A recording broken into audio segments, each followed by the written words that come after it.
Hello, basketball people, we have news. Let's go to more news about the Golden State Warriors. I ask you to give a thumbs up and subscribe to my channel, as I am a Warriors fan. Last season, the Warriors tried to sign Lauri Markkanen, but were unsuccessful. If the Utah Jazz decide to trade him, the Warriors want to sign him. Lauri Markkanen is one of the most talented forwards in the NBA. Last season, he averaged 19.0 points, 5.9 rebounds, and 1.5 assists per game, shooting 42.3% from the field and 34.6% from three-point range in 47 games. He would be the ideal signing for the Warriors. Lauri Markkanen is a young and very talented star. Jonathan Kuminga might be drawing all the offseason headlines this offseason, but rewind just over 12 months and it was Lauri Markkanen who was of most interest to the Golden State Warriors. It's literally one day after the anniversary of Markkanen recommitting to the Jazz on a mammoth new extension, having spent the entire 2024 offseason to that point being linked with a trade to the Warriors. Yet after another tanking Jazz season that culminated with only the 5th overall pick, there's once again speculation that Markkanen could become available. If that is the case, then the 2023 All-Star has done his value no harm with a huge performance in Finland's opening Eurobasket warm-up game against Belgium. Lauri Markkanen proves he's still a player to monitor for a potential trade. Markkanen exploded in scoring nearly half of his team's points in a 105-62 victory, with a monumental 48-point outburst, the highest ever by a Finnish player in international competition. The 7-foot forward played just over 25 minutes in the contest, leading his team to dominance in each of the quarters. Markkanen's 48 points came on an incredibly efficient 17 of 24 shooting from the floor, including 7 of 13 from three-point range, while he nailed 7 of 8 from the free throw line. The 28-year-old also recorded 9 rebounds, 3 assists and just 1 turnover, unsurprisingly finishing as a game-high +33. The Jazz will be hoping for strong output from Markkanen in Eurobasket for more than one reason, having limited him to just 47 games last season as their ambitions squarely focused on developing their young players and improving their draft lottery odds. Markkanen's numbers took a significant step back from the previous 2 seasons, having dropped over 4 points and 2 rebounds less than 2023-24. His field goal percentage also dipped from 48% to 42.3%, while his three-point shooting went from 39.9% to 34.6%. Combine this with his brand-new 4-year, $195.9 million contract, and Markkanen is no longer the same trade target that the Warriors were so keen on just over 12 months ago. In fact, the value of the former 7th overall pick may have decreased to a point where Utah actually need to boost it back up before considering a trade. As for Golden State, they're no longer in the same position to acquire Markkanen based on the fact he'll be making $46.4 million next season. Things could always change once the season gets underway though, with performances like these and Markkanen's desirable combination of size and shooting proving he's still worthy of keeping an eye from a Warrior perspective. Warriors' rumored target would give them something they haven't had in years. This could be a major boost.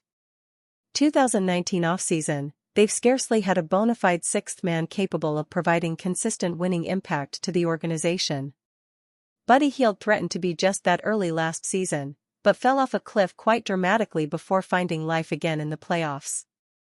Usually by this point of the offseason all the key contributors have signed somewhere in the league, yet the unique nature of this year's restricted free agents has stalled others on the market, including a recent Sixth Man of the Year winner. Malcolm Brogdon could give the Warriors a bona fide sixth man. Veteran point guard Malcolm Brogdon remains an unrestricted free agent and could be available at a significant discount, having just completed a 2-year, $45 million contract. Along with fellow guards DeAnthony Melton, Seth Curry, Gary Payton II and most shockingly Josh Giddey, the Warriors reportedly hold some interest in Brogdon according to NBA insider Jake Fisher earlier in the week.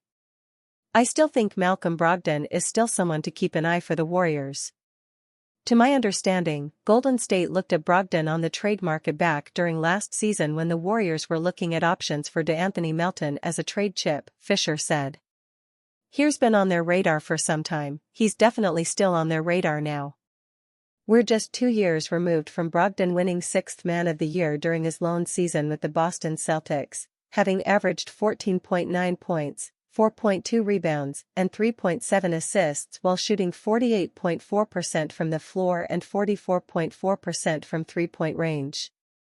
Brogdon has been limited to just 63 total games over the last 2 years, but his numbers have remained steady in averaging nearly 15 points, nearly 4 rebounds and 5 assists with the Portland Trail Blazers and Washington Wizards respectively. The injury issues are an undoubted concern, yet that's also why Brogdon could be available on a minimum contract in free agency. A healthy version of Brogdon could provide the Warriors with a steady and reliable veteran presence off the bench, something Iguodala couldn't really provide upon his return in 2021, and who others have struggled to fill the void of. Warriors' championship intentions make Kuminga's decision especially infuriating. This makes no sense. As the Golden State Warriors look to bolster their roster this offseason in search of a run at one more championship within their current era, their decision to retain Jonathan Kuminga and reject the final trade offer from the Sacramento Kings could certainly backfire.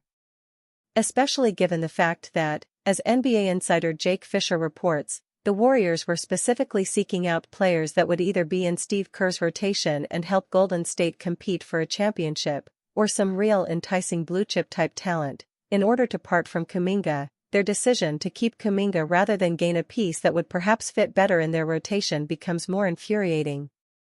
Yet, as Golden State has decided to hold on to its most tradable asset this offseason, they are now stuck searching through various veteran free agents in order to find the piece that can be a true difference-maker next season. Golden State's decision-making doesn't align with its championship window. With the team's blockbuster acquisition and extension of star forward Jimmy Butler at the trade deadline last season, the Warriors set a very clear and defined 2-year championship window for themselves.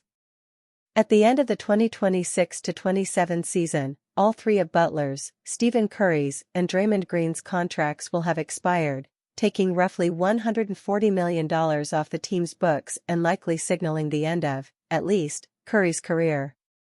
Therefore, the team has little room for error this offseason as they attempt to build around the momentum they gained following the Butler acquisition.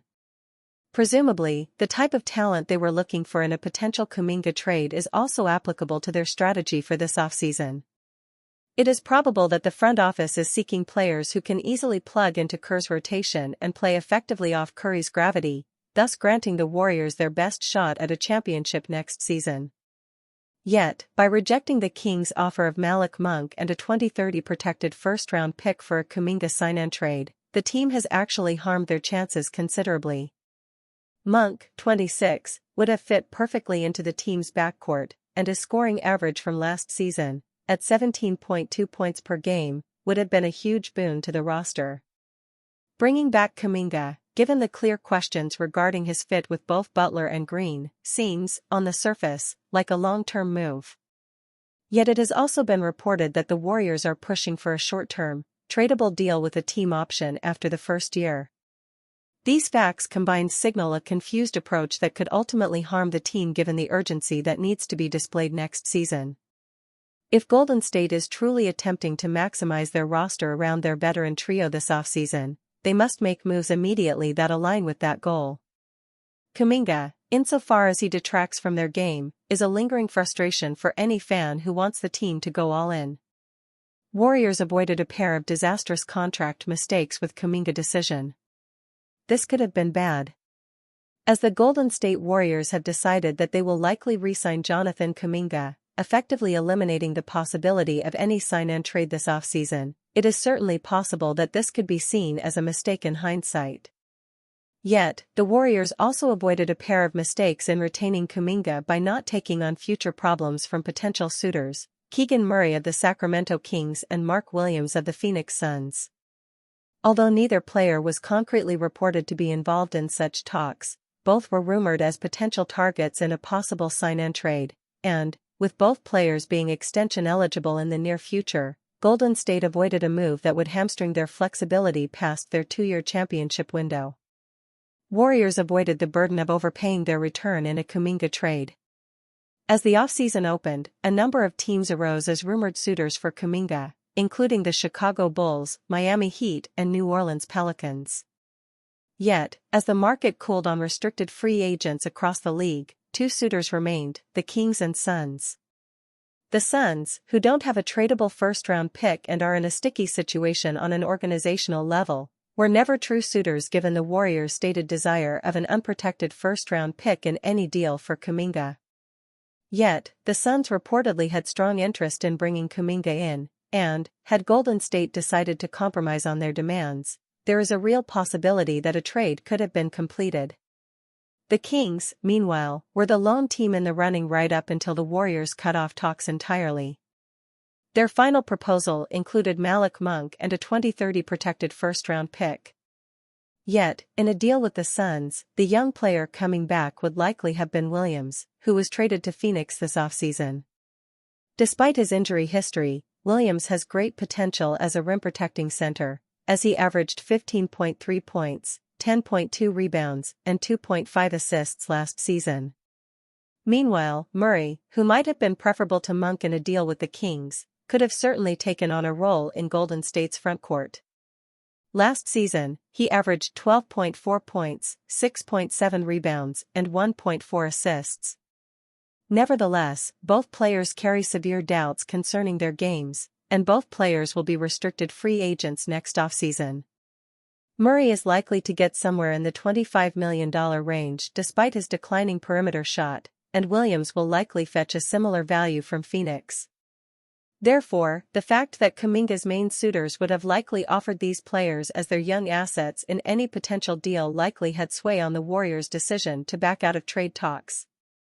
While these players would have helped Golden State make great strides towards contention, they have opted for flexibility moving forward.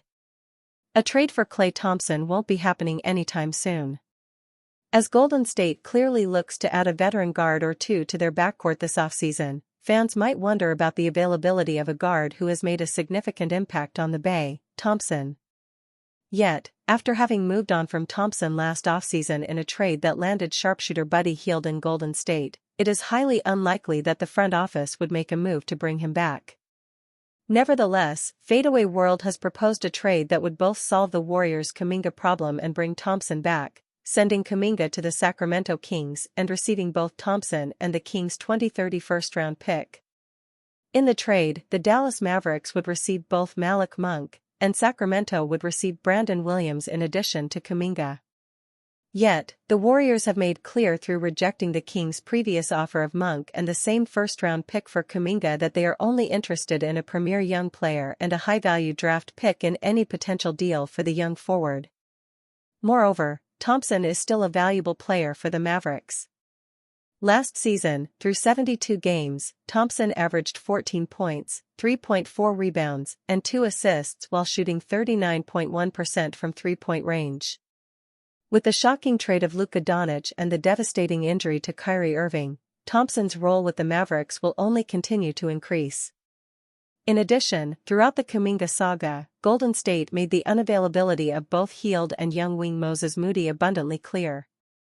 This means that any asset that could be included in a trade for Thompson, and that Dallas would even be interested in, has already effectively been taken off the table. While Thompson's return is a sweet thought, the Warriors front office has made clear they would not move Kuminga for such value, effectively eliminating any possibility of a deal taking shape.